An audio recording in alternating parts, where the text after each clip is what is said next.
Metro budget is out, and it does not call for fare increases or service cuts, at least over the next 20 months.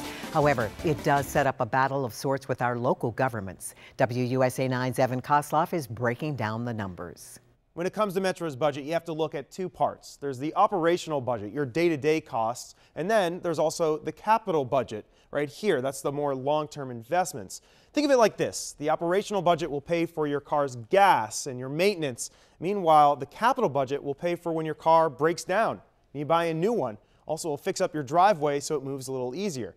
So let's start by taking a look at Metro's operational budget. Metro is expected to ask for a $29 million increase from our local governments. It may sound like a lot, and it is, but it's far lower than $134 million they asked for last year. Meanwhile, the ask is even larger on the capital budget side. They're asking for an increase of $136 million.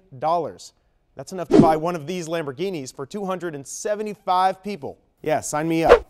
Meanwhile, Metro says this is just the start. This guy, Metro's GM Paul Wiedefeld, has been saying for a long time that they need a dedicated funding source, aka a tax, to cover capital investments.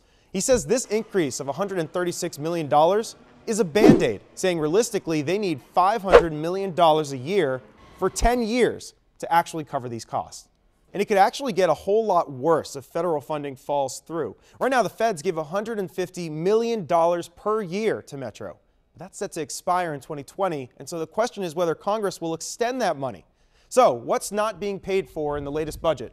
Well, a lot. There's no money allocated for Phase 2 of the Silver Line, no new bus or rail service, no money for a rainy day fund, and no money for pay raises for Metro workers.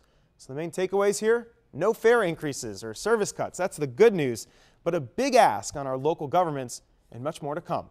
Evan Koslof, WUSA 9. And Evan tells us Metro's GM will present this plan to the Metro Board on Thursday. A formal proposal will be made in December.